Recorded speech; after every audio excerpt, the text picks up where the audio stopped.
Observation Diary of the Orbital Satellite Base. The bunker. It's like climbing a hill covered in rocks, thought 2B. Her left leg felt heavier than lead, and just a single step made her feel out of breath. When she finally stepped forward with her left foot, the joints of her right leg shrieked in agony. She half-tumbled from the flight unit and left the hangar. After descending on the elevator, she made it a few meters down the passage. The amount of time it had taken her to just get this far was astounding. The development department was farther down this hall. Just the thought of how long it would take to get there made her feel faint. The bunker, a satellite orbiting Earth, was Yorha's base of operations. It was furnished with every type of equipment needed for descent to and battle on the Earth's surface, as well as living quarters for Yorha members. Still, it was by no means a large place. In spite of this, her destination felt infinitely far away. The passage only sloped gently, and she could usually find her way through it even with her eyes closed. In other words, the malfunction affecting her motor skills was quite serious. She needed a readjustment at the development department as soon as possible. She tried to make herself move faster. That's when the commander appeared in front of her. 2B attempted to lift her arm to her chest in a salute, but she couldn't quite lift it that far. She grimaced. It seemed that it wasn't just her legs that were malfunctioning. Ah, at ease. The commander had most likely noticed 2B's injuries right away due to her awkward salute. She gestured for her to lower her arm. It looks like you're in bad shape. I was unable to make repairs on the surface, so I reluctantly suspended the operation and returned here. I'm very sorry. There's no need to apologize. Were there any other casualties? Due to a clash with machine life forms at early dawn, 1D suffered minor injuries to her right upper arm and shoulder. 4B also took a minor injury to her left thigh. However, thanks to 12H's first aid, they're both recovering and will not be a hindrance to the operation. I see. The commander abruptly glanced to the side. The hallway in which they stood connected the hangar to the development department and the command center, and faced outside. The dark void of space was dotted with stars and planets, and of course, mankind's original home, Earth, all of which were visible from here. Even now, androids including members of Yorha were fighting the machine lifeforms on the surface of that beautiful blue planet. Again and again, Yorha had crushed them, but those damn machines just kept coming like persistent insects. Yorha's numbers are too few compared to those of her enemies, though speaking of which, I hear good things about the elite few. Up to this point, Yorha had compensated for the overwhelming difference in numbers with strategy and technology. However, they hadn't overcome the disadvantage, and the war was dragging on.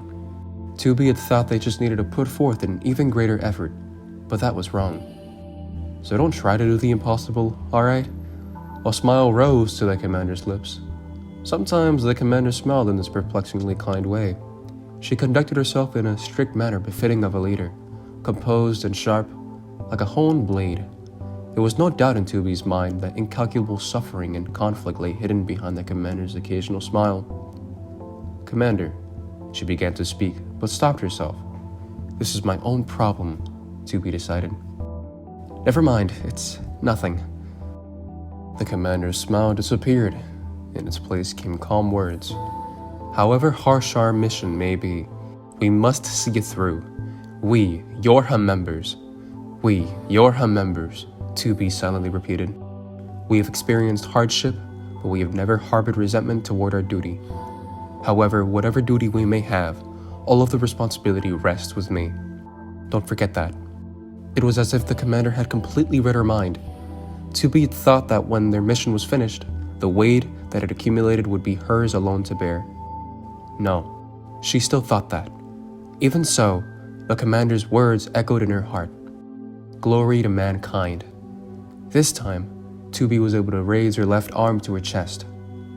Glory to mankind, the commander repeated. She fought under this person's command, and she would continue to do so until the day they had reclaimed Mother Earth for mankind. With the sound of precise footsteps behind her, 2B hurried to the developer's office. As she entered the command center, the commander was halted by a sudden wave of operators rushing up and blocking her way. Commander, about the arrangement of raw materials in the bunker. I have a status report on the battle of the city ruins on the surface. Please approve the container of materials to be sent to the moon. Something is hindering communications with District F, Ward 3D. Somehow, It seemed the operators thought that by calling out the title Commander, her ability to process their words would magically increase. Regarding the materials, take into account the line of flow of each person in charge and create 3 diagrams to submit to me. Afterward, I will consider them again. Understood. I will hear the battle status report in 5.5 minutes. Roger. I approve the container. Thank you very much. Instruct the squad members in the vicinity of District F to head to the access point and investigate the cause. Understood. Good grief, it was finally over. Or so she thought. None of the operators budged from where they were standing. It seemed there was still more. Is there something else? In unison, they all replied, yes. Commander, please accept this. All at once, they presented her with small packages of gold and silver. These? What are they? Today is February 14th. It's known as Valentine's, a day when you give brown-colored presents to those you have respect and affection for. Valentine's? Is this a custom of the old world? Yes. It's done that both the giver and the receiver will attain happiness. The custom is to wrap brown objects in gold and silver paper. Indeed, she thought. Each package was a different shape and size, but every one of them was sparked brightly. I see. So humans exchanged presents like these long ago. Tentatively, she opened one of the packages. It was a dark brown ribbon. Her first instinct was to ask what to do with it, but instead she responded with a simple, thank you. There were few customs of the old world that they completely understood. Mankind had created the androids, so the very idea of trying to understand them was considered presumptuous, and imitating something of theirs without knowing its significance was not encouraged. Even this imitation of the Valentine's custom wasn't something she could officially condone. However, she had no intention of saying that to them. Being an operator brought its own set of hardships, distinct from those faced by soldiers on the front line. Commander? May I? The final person to approach her was Operator 6-0. She was the one responsible for communications with 2B. What is it? Requesting permission to perform a trial run on the new equipment for the flight units. She had received countless reports from the development department that the new equipment was partly finished. If the time had come to perform a trial run, communication between operators and squad members would be essential. 6-0 was the operator in charge of the arrangements. Ah, yes. High priority survey, if I'm not mistaken. The one assigned to the operation was 9S. If there are no problems with this high priority survey, it will be the final trial to the surface squadron. The commander caught herself thinking of 2B's pained face. I see. 9S, that's right. All the responsibility rests with me. Permission granted. Thank you very much. With a bow, 6-0 left the command center. Now then, the commander turned her head, and it had been exactly 5.5 minutes.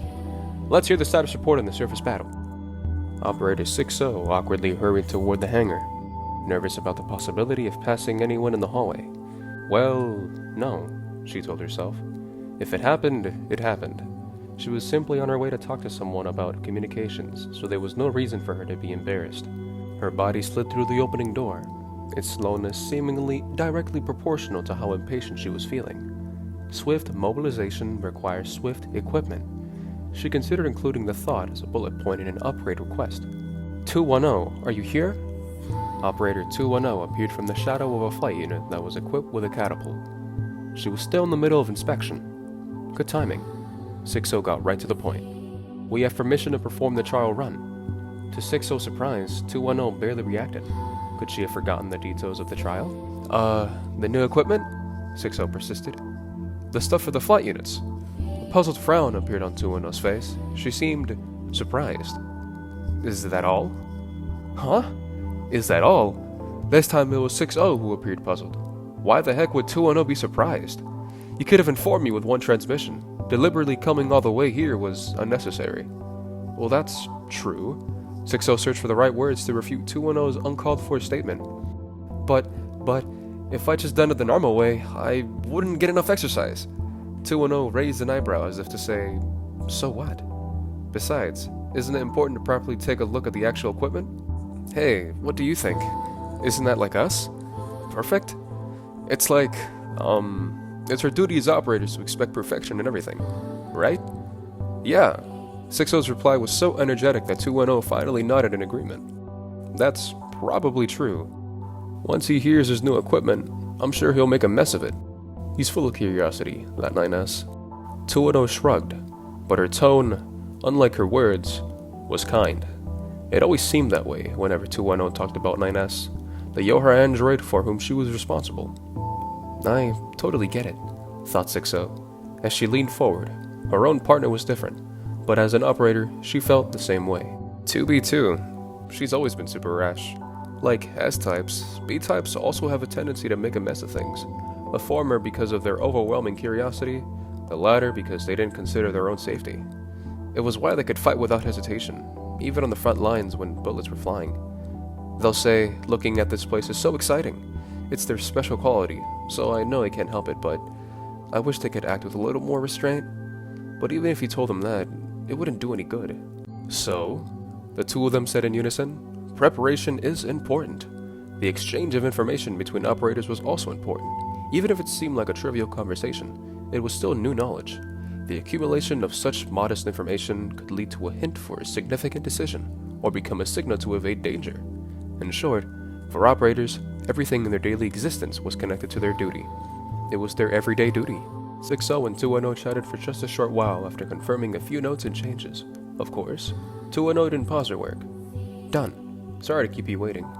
After returning to the flight unit she just finished inspecting to its original position, 210 made a room for 60, because only one catapult could be fitted into a machine at that time. Inspections were also done by one person. Alright, I'm going to contact 9S. Okay, see you later. 60 secured 2B's flight unit in the now empty space and began her inspection. 210 considered the task of looking for 9S to be easy work. On the Earth's surface, positional information could be misleading because of satellite image resolution and bandwidth, but here in the bunker, there were very few errors. 9S is here, she thought as she stood in front of the door. The server room was where the largest computer terminals of the bunker were located.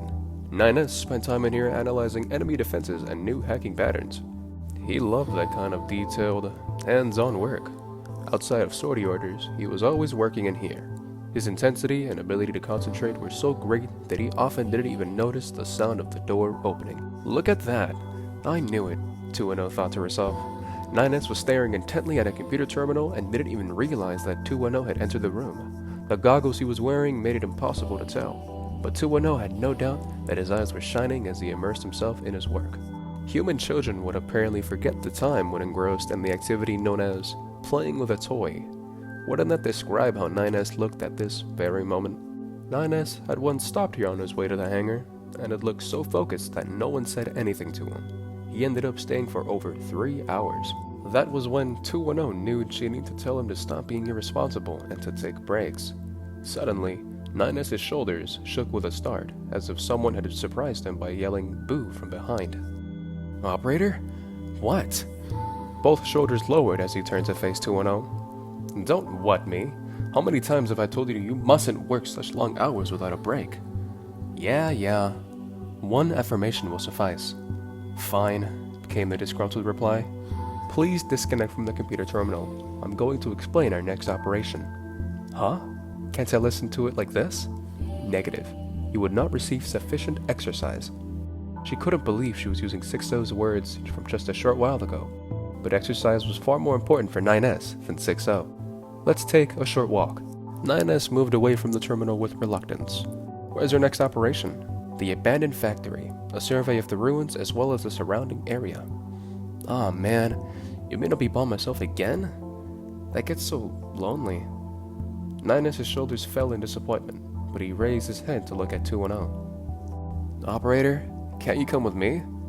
210 understood that what he said wasn't all that serious. It was probably true that he was lonely, but asking an operator to accompany him was out of the question. Negative. This is your task. Carry out your mission alone without complaining like a spoiled child. Alright, jeez. 9S inflated his cheeks, but he sounded a little disheartened. Well then, I'll give him just a little incentive, thought 210. The next operation will most likely include a trial run on new equipment. Really? 9S brightened at once. Just as she thought, the word new had a tremendous effect. You'll receive further details in the hangar while we check the equipment. Okay. 9S suddenly looked taken aback. What's the matter?